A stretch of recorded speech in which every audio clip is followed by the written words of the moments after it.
Oui, après cette longue période estivale, Alexandre Kominec fait sa rentrée parmi nous et il voulait vous raconter une histoire. Exactement, l'histoire d'un homme qui aimait la vie et qui profitait d'en profiter. Épicurien, bon vivant, ces derniers mois d'été, il les a vécus à fond.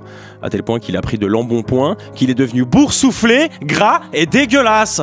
Et encore, si on pouvait juste se sentir mal à l'intérieur, ça irait. Mais non, faut qu'à l'extérieur, on t'énerve aussi. Aujourd'hui, dans le TGV, il y a une nana désagréable qui parlait tout le temps au téléphone, qui bouscule tout le monde et qui me met un coup de coude et se prend pour une star, alors que mof, tu descends à Bellegarde. tu vas retrouver ta corsa de coiffeuse frontalière et au premier feu rouge, tu feras le décompte en te coinçant ton faux ongle du pouce tout étincelant de par sa fausse French entre tes incisives du nombre d'années de crédit qui te reste à payer avant d'être propriétaire de ta baraque construite sur ton putain de terrain en pente à Bellegarde. Waouh, ça me fait du bien d'être raciste. Fin de l'intro, passons aux choses sérieuses. Je sais pas vous, mais après cet été, je suis devenu immonde. J'ai vu un ballon sur une vidéo, j'ai cru que c'était des rediffs de la Coupe du Monde. Non, c'était juste mon visage. Je suis devenu gras, j'ai pris du bide et je l'ai vu non pas dans le miroir, mais parce que à cause de mon bide, l'élastique de mon caleçon, il se retourne. Ça veut dire que même mon caleçon, il est dégoûté de mon corps. Il voit mon bide arriver, il fait « Ah, touche-moi pas, t'es dégueulasse !» Mais normal avec tout le rosé et les gin tonic que je me suis enfilé. Pourtant, ça a l'air tellement bien quand on se dit « On va boire des verres en terrasse ?» Ouais, grave, mais grave quoi? Ce qui est grave, c'est le rosé, parce que ça fait pas peur. Je m'explique, tu sais, on te dit l'alcool, c'est mal. Comme on peut te dire, un pitbull, ça fait peur. Mais si on te dit que le pitbull, il est rosé, tu te dis que tu peux en prendre 7 ou 8, facile. Et tu boursouffes, tu deviens gras. Quand tu vas au soleil, tu bronzes pas, tu rôtis. On te dit pas t'as pris des couleurs, mais tu dois être rosé à l'intérieur. Oh, bah c'est le cas de le dire avec tout le rosé que j'ai. Oui, parce qu'avec moi, à moi tout seul, en termes de grappe bu, j'ai dû niquer tout le lavo, Valérie. Et avec tout ce rosé, je peux pas m'empêcher de penser au nombre de pieds qui ont dû écraser tout ce que j'ai bu. C'est simple, le matin, je me levais, je sentais des pieds, mais de la bouche.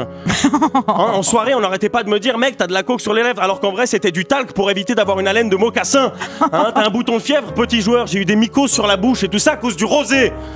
Et le gin tonic, pareil, ça a l'air sympa. T'es là avec ta tranche de concombre, mais tu t'es pris pour une salade grecque.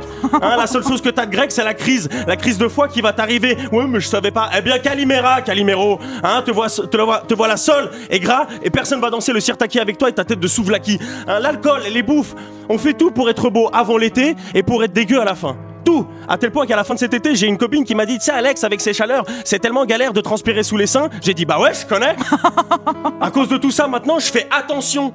Mais en vrai, vivre aujourd'hui, c'est faire attention. On vit pas, on fait d'abord attention. Tout le temps, faire attention. Fais attention en traversant la rue. Fais attention au bruit. Fais attention en mangeant. Fais attention Alex, je crois qu'elle est mineure. T'inquiète, je gère. Hier, en terrasse, j'ai fait attention, j'ai commandé un thé. Mais je crois que eux, ils ont pas fait attention quand ils m'ont apporté l'addition. Il m'a coûté le prix de 2 bières. Ouais, parce que c'est un thé mariage des frères Zboubi, je sais pas quoi. Non, mais le thé s'appelle mariage frère. C'est un thé incestueux ou une infusion Kaira? Mariage frère, 7 €, c'est pas du thé, c'est du raquetté. Et tiens ton jeu de mots si tu kiffes ça, mongol. Et tu sais quoi, Valérie, ça m'énerve. Vivement que l'hiver arrive, vivement. Déjà parce qu'en hiver, on s'expose pas, et parce que la nuit est plus longue. Et bah ça c'est vraiment bien, parce que ça laisse déjà plus de temps aux moches pour conclure. Ouais oui, parce que quand tu sors de boîte, bah il fait toujours nuit, Et bah moi je peux te dire qu'en hiver, moi, j'en ai équeuté de l'ornithorynque, non, mais des machins, quand ça te retrouve sur Facebook, t'es surpris d'apprendre qu'une Maurice, ça se démerde sur Internet, Enfin bref. Vivement l'hiver, chers amis, pour ces soirées plus longues, plus sombres. Vivement l'hiver pour se débarrasser du rosé et du gin tonic. Et vivement l'hiver pour faire place au whisky.